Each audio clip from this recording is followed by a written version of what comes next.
একটি রাউটারের ভিতরে কি থাকে সেটি আজকে আমি আপনাদেরকে দেখাবো। তো বন্ধুরা, দেখতে পাচ্ছেন আমার হাতে যে রাউটারটা আপনারা দেখতে পাচ্ছেন, এটা হচ্ছে একটি নিটিশ ব্র্যান্ডের একটি রাউটার।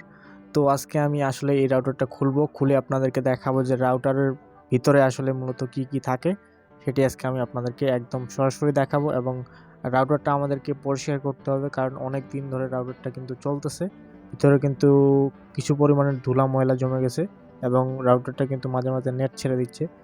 হয়তোবা কোনো আইসিতে কোনো প্রবলেম হয়েছে, নাকি ফার্মওয়্যার আপডেট এর কারণে এমন হয়েছে বলতে পারতেছি না। তারপর আমরা ঠিক দেখতে পাচ্ছেন এখানে কিন্তু 3টা অ্যান্টেনা সংযোগ করা যাবে এই মাদারবোর্ডের মধ্যে।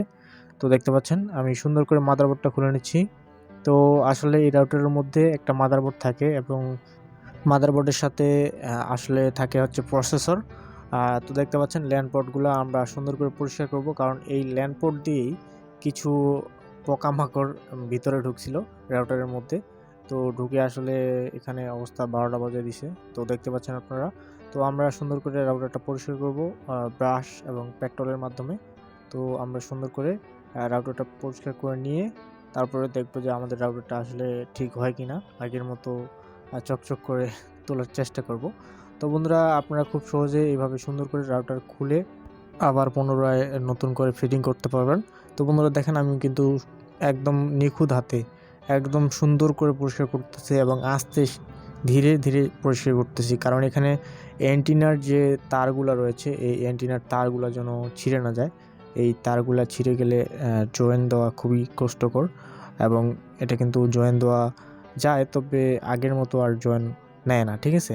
তো আপনারা সুন্দর করে আলতো হাতে খুব নিখুঁত হাতে কাজটা করার চেষ্টা করবেন। দেখেন আমি এখানে পেট্রোল দিয়ে সুন্দর করে আস্তে আস্তে আইসিগুলো মুছে দিচ্ছি এবং দেখতেছি যে কোথাও আসলে ধুলাবালি অথবা পোকামাকড় ঢুকে আছে কিনা। তো দেখেন ল্যান্ডপোর্টগুলো সুন্দর করে আমরা পরিষ্কার করে নেব, কারণ এই ল্যান্ডপোর্টগুলোর মধ্যেই আসলে যত ময়লা সব এই ল্যান্ডপোর্ট দিয়েই ঢুকে থাকে, ঠিক আছে। তো এবার সুন্দর করে আমরা ক্লিন করা হয়ে গেলে জাস্ট আমরা সুন্দর করে ফিটিং করব, ঠিক আছে। তো দেখতে পাচ্ছেন আমাদের ক্লিন করা মোটামুটি শেষ। এবার হচ্ছে আমাদেরকে ফিটিং করতে হবে। তো ফিটিং কীভাবে করবেন সেটি এখন আপনাদেরকে দেখাচ্ছি। তো দেখেন আমি আবার ওই পাশে সাইডে গিয়ে আসলে ধুলা ময়লাগুলো পরিষ্কার করার পর তো দেখতে পাচ্ছেন আমি এখন ফিটিং করব। তো ফিটিং করা খুবই সহজ, আপনি জাস্ট একটু লক্ষ্য করবেন, এইখানে একটা ঘাট রয়েছে, এই যে এইখানে বসাই দেব। তারপরে জাস্ট এই যে দেখেন আমি জাস্ট এখানে ঘাটে বসাই দিয়ে দিলি আমাদের কাজ কমপ্লিট। তো ওপর থেকে আমি আবারও একটু পেট্রোল দিয়ে সুন্দর করে মুছে দিয়ে দিব, যাতে আমরা রাউটারটা দীর্ঘদিন ব্যবহার করতে পারি। এইভাবে আপনারা খুব সহজে পুরাতন রাউটারগুলো আসলে সুন্দর করে মুছে রাখতে পারবেন। তাহলে কিন্তু হবে কি, আপনার রাউটার অনেক দিন লাস্টিং করবে। তো দেখতে পাচ্ছেন আমি আসলে সুন্দর করে এবার এখানে ফিটিং করে দিচ্ছি রাউটারটি।